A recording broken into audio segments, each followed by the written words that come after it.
हाँ, आज हम एंडोक्राइनोलॉजी क्या है ये बताएंगे। काफी लोगों को एक्चुअली में पता नहीं होता एंडोक्राइनोलॉजी क्या है। सुपर स्पेशलिस्ट एक ब्रांच है जो हार्मोन से रिलेटेड बीमारियों को डील करते हैं। जो एंडोक्राइनोलॉजिस्ट होता है वो हार्मोन से रिलेटेड बीमारियों को डील करता है। और हार्मोन्स हमारे शरीर में ग्रंथियों से निकलते हैं, ग्लैंड्स हम कहते हैं। काफी सारी ग्लैंड्स होती है। कौन कौन सी ग्लैंड्स होती है? सबसे पहले तो जैसे पिट्यूटरी ग्रंथि होती है, दिमाग में होती है। बहुत छोटी सी पीनट साइज की होती है। उसके बाद हम बात करें तो थायराइड ग्रंथि होती है, बटरफ्लाई शेप थायराइड ग्रंथि जो गले में होती है।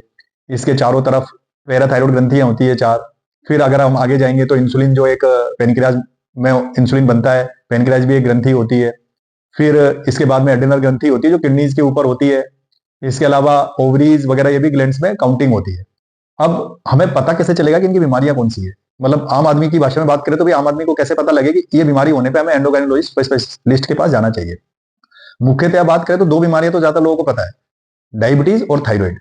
बड़ी घर घर में कॉमन सी बीमारियां, बट इसके अलावा भी बहुत सारी बीमारियां होती है जिसके बारे में लोगों को थोड़ा सा जानकारी कम है। जैसे कि पिट्यूटरी ग्रंथि की हम बात करें, पिट्यूटरी ग्रंथि में कई सारे हार्मोन्स रिलीज होते हैं।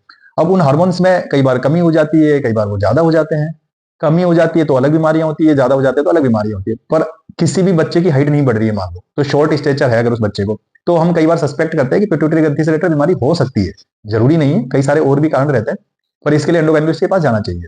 दूसरी रहती है पिट्यूटरी ग्रंथि में कई बार गांठें बन जाती है, ट्यूमर्स बन जाते हैं। तो उसके लिए भी एंडोक्राइनोलॉजिस्ट के पास जाना चाहिए। हार्मोन्स का इवोल्यूशन होता है इनका। कई बार कुछ हार्मोन्स एक्सेस हो जाते हैं तो कुशिंग सिंड्रोम नाम की बीमारी हो जाती है। और एक्रोमेगेली जिसमें हाथ पैरों की साइज बढ़ने लगती है। कई बार प्रोलेक्टिन नामक हार्मोन महिलाओं में या इवन मेल्स में भी बढ़ जाता है, इसकी वजह से रिप्रोडक्टिव प्रॉब्लम्स आ जाती हैं। और प्रोलेक्टिन भी कई बार ट्यूमर बनने की वजह से बन जाता है। तो प्रोलेक्टिन के रिलेटेड कोई भी बीमारी हो, प्रोलेक्टिन हार्मोन से रिलेटेड, तो एंडोक्राइनोलॉजिस्ट की सलाह लेनी चाहिए। इसके अलावा एक पैराथायरॉइड नामक ग्रंथियां हैं, जो चार ग्रंथियां होती है छोटी छोटी, थायराइड के चार कोनों पे बैठी हुई रहती है। इनमें भी कई बार प्रॉब्लम्स हो जाती है कि ये कम काम करने लगती है तो पैराथायरॉइड हार्मोन कम बनने लगता है, ज्यादा काम करने लगती है तो पैराथायरॉइड ज्यादा बनने लगता है। अब कम काम करने लगती है तो उसे हाइपोपैराथायरॉइडिज्म कह देते हैं, और कैल्शियम की कमी हो जाती है, शरीर में बाइंडे आने लगते हैं। या फिर कई बार हाथ टेढ़े होने लगते हैं। कई बार इवन कई पेशेंट्स को मिर्गी के दौरे आने लगते हैं, उनका पता ही नहीं चलता है उनको, और वो मिर्गी का इलाज ले रहे होते हैं, जबकि प्रॉब्लम ये होती है कि उनकी कैल्शियम की कमी हुई होती है। अब पैराथायरॉइड ग्रंथि अगर ज्यादा काम करने लगती है तो हाइपर पैराथायरॉइडिज्म हो जाता है, इसमें कैल्शियम ज्यादा हो जाता है शरीर में। अब कैल्शियम शरीर में ज्यादा कहां से होता है? हड्डियों से निकल निकल के आ रहा होता है। काफी सारे पेशेंट्स 20 साल की 22 साल की एज में फ्रैक्चर, मतलब खड़े खड़े ऐसे ही बोन में फ्रैक्चर हो गया हड्डियों में। कई बार फ्रैक्चर हो रहे हैं तब जाके वो पकड़ में आती है। जबकि बड़ी ऐसा भी नहीं कि अनकॉमन है, हाँ काफी फ्रीक्वेंटली इस तरह के पेशेंट्स आते रहते हैं। और इसमें रिजल्ट्स इतने अच्छे हैं कि टाइमली पकड़ में आ जाता है ट्यूमर, तो उसको निकाल देते हैं, पेशेंट काफी अच्छी रिकवरी हो जाती है। बट लोगों को जागरूकता नहीं होने की वजह से कई बार पहुंच ही नहीं पाते हैं। एड्रिनल ग्रंथि होती है, एड्रिनल ग्रंथि किडनीज के ऊपर बैठी हुई रहती है दोनों। उसमें कई बार ट्यूमर हो जाते हैं, हार्मोन्स होते हैं वो ज्यादा बनने लगते हैं, बीपी की बीमारी हो जाती है। और बीपी ऊपर नीचे जाने लगता है, कभी बहुत ज्यादा 200 बीपी हो जाता है, कभी 100 पे आ जाता है। 15 मिनट के अंदर ही बीपी ठीक हो जाता है अपने आप ही। तो उसे हम फियोक्रोमोसाइटोमा नाम की बीमारी कहते हैं, और उसमें भी बड़ा अच्छा इलाज होता है टाइमली पकड़ने पे। कई बार एड्रिनल ग्रंथि में टीबी हो गया, एड्रिनल ग्रंथि ने काम करना बंद कर दिया किसी भी वजह से, तो बीपी लो रहने लगता है। बीपी 90 पे रह रहा है, 80 पे रह रहा है, खड़े होते ही चक्कर आ रहे हैं, नमक की कमी हो गई, ये सब बीमारियां एडिसन डिजीज हो जाती है, उसकी वजह से हो जाती है।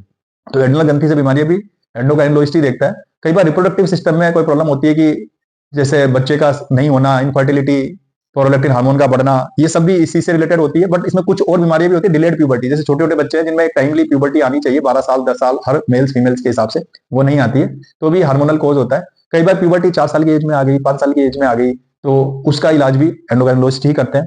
इसके अलावा एक टॉपिक और है जो बोन्स, ऑस्टियोपोरोसिस। ऑस्टियोपोरोसिस बड़ा ही कॉमन है और बड़ा ही इग्नोर्ड चीज है कि लोगों को पता ही नहीं होता कि हड्डियां कमजोर होती है, तो उसके लिए किससे इलाज करें? वो समझते हैं कैल्शियम ही इसकी दवा है।